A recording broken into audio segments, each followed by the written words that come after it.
कानी बहू। किशोरी लाल जी के बेटे राघव की शादी की बात जगह जगह चल रही थी, लेकिन किशोरी लाल जी को कोई लड़की पसंद ही नहीं आती थी। और उसकी एक ही वजह थी, किशोरी लाल जी का लालची होना। उनको लड़की वालों से मोटा दहेज चाहिए था और इसी चक्कर में एक दिन वो एक बहुत पैसे वाले के घर अपने बेटे का रिश्ता लेकर पहुंचे। उस आदमी का नाम था ओम प्रकाश। देखिए किशोरी लाल जी, मेरी एक ही बेटी है और मेरी सारी संपत्ति जायदाद सब कुछ मेरी बेटी नैना का ही है।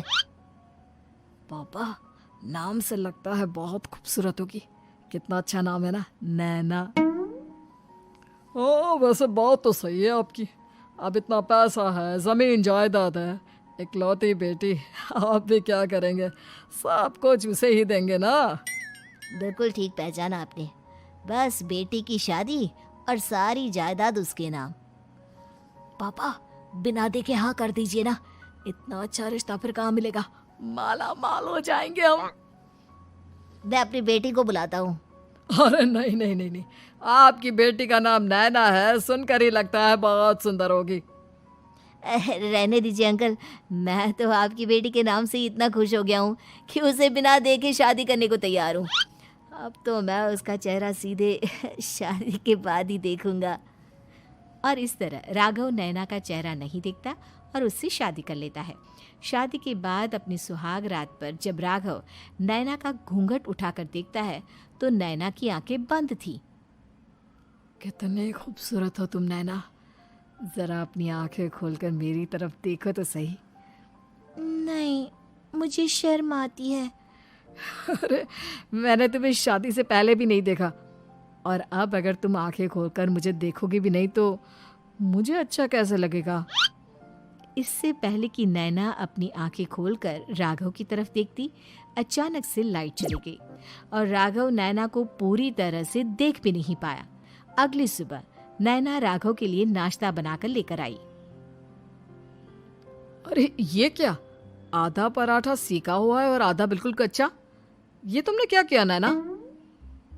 बहू, तुमने क्या आधा पराठा तवे से नीचे लटका कर रखा था, जो आधा सिका है और आधा कच्चा? मुझे जितना दिखेगा उतना ही तो सीखूंगी ना पापा जी। जहाँ जहाँ मुझे नजर आ रहा था वहाँ मैंने सीख लिया, जहाँ जहाँ नहीं दिखा वहाँ कच्चा रह गया होगा। इसका क्या मतलब है? ये कैसा मजाक कर रही है तुम? अरे बहू, तुमने इतना लंबा घूंघट क्यों लगाया हुआ है? देखो, हमारे घर में बहुओं को बेटी की तरह रखा जाता है, और फिर तुम तो इतना सारा माल लेकर आई हो। देखो, ये घूंघट डालकर रखने की कोई ज़रूरत नहीं है। हाँ नैना, पापा जी ठीक कह रहे हैं, तुम तो आराम से रहो, अपना ही घर समझो। नैना अचानक से अपना घूंघट उठा लेती है। अरे ये क्या पापा, नैना की तो एक आंख फूटी हुई है। नाम से नैना, लेकिन ये तो कानी बहू निकली। मेरे साथ धोखा हुआ है, धोखा। बिना दिखाए अपनी कानी लड़की मेरे संग ब्याह दी। मुझे कानी भी नहीं चाहिए। मुझे अभी ओम प्रकाश जी से बात करनी पड़ेगी। आखिर उन्होंने मेरे साथ ऐसा किया क्यों? अरे, आप लोगों ने ही तो पापा से कहा था कि आप लोग शादी से पहले मुझे देखना नहीं चाहते। अब मेरे पापा पर क्यों इल्जाम लगा रहे हैं? अरे लेकिन उन्हें बताना तो चाहिए था ना कि तुम कानी हो, एक आंख से तुम्हें दिखाई नहीं देता।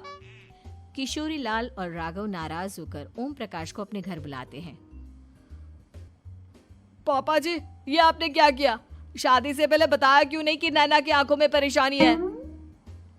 अरे, आप ही ने तो लड़की देखने से मना कर दिया था। और लेकिन आप बता तो सकते थे। आपको तो हमारी बेटी की प्रॉपर्टी चाहिए थी, वो भी पूरी की पूरी। अब क्या हुआ अगर उसे आधा दिखाई देता है? प्रॉपर्टी तो आपको पूरी मिल गई ना। अरे ये क्या बात हुई? मेरी शादी प्रॉपर्टी से नहीं, आपकी बेटी से हुई है। अब ये तो पहले सोचना चाहिए था, तब तो मेरी प्रॉपर्टी देखकर तुम्हारी जुबान लप लपा रही थी। लेकिन मैं कानी लड़की को अपनी बीवी बनाकर नहीं रख सकता। पापा, कुछ करिए ना आप। हाँ, करता हूँ। देखिए ओम प्रकाश जी, आप हमारे साथ ऐसा नहीं कर सकते। और तुम देखो, अगर तुमने मेरी बेटी से शादी तोड़ी ना, तो जो भी प्रॉपर्टी मैंने तुम्हें दी है वो तो पूरी की पूरी वापस ले ही लूँगा, और आधी प्रॉपर्टी तुम्हारी भी लूँगा। अरे मेरी आधी प्रॉपर्टी भला क्यों लेंगे आप? इसलिए क्योंकि मेरी बेटी को आधा नज़र आता है और उसकी नज़र अभी तक तुम्हारी आधी जायदाद पर ही पड़ी है। अब तुम उसे घर से निकालोगे तो कुछ तो लेकर जाएगी ना। और अगर हम आपकी बेटी को अपने घर की बहू बना कर रखे तो? तो तुम्हारी पूरी प्रॉपर्टी तुम्हारी ही रहेगी, और जो मैंने तुम्हें दिया है ना, उसमें से बस मैं आधा लेकर जाऊंगा। अरे लेकिन अब आप अपनी दी हुई प्रॉपर्टी में से आधी वापस क्यों लेकर जाएंगे? अगर मैं आपकी बेटी को अपनी पत्नी बनाकर रखने को तैयार हूं तो? इसलिए ताकि भविष्य में अगर तुम मेरी बेटी को धोखा दो तो उसके पास कुछ तो रहे जो पति का हो। वैसे मेरे पास तो बहुत कुछ है, लेकिन अपने पति की कोई निशानी तो उसके पास होनी चाहिए ना।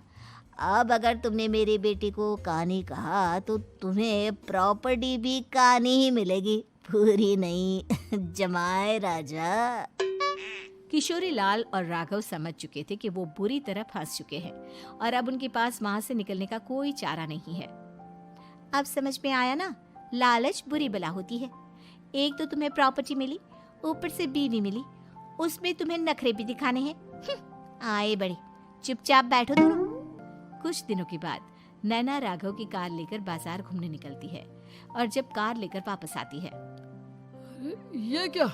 एक तरफ से मेरी गाड़ी पूरी खराब हो चुकी है।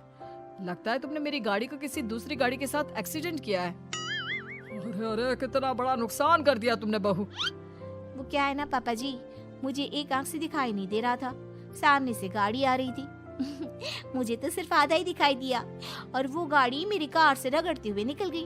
अब मैं क्या करूं बताओ? आप इसे ठीक कराने के पैसे कौन देगा? तुम्हारे पापा। तुमने मुझसे इस तरह से बात की?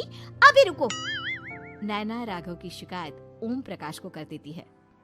देखो राघव, अब जो मेरी आधी प्रॉपर्टी तुम्हारे पास थी ना, उसमें से आधी और मैं लेकर जाऊंगा, क्योंकि तुमने मेरी बेटी को डांटा। अरे नहीं पापा जी, गलती हो गई, माफ कर दो। गलती की तो कोई गुंजाइश ही नहीं। अगली बार मेरी बेटी को डांटा तो बची हुई आधी में से आधी और ले जाऊंगा। लालच के चक्कर में हम दोनों ने बहुत बड़ी गलती कर दी बेटा।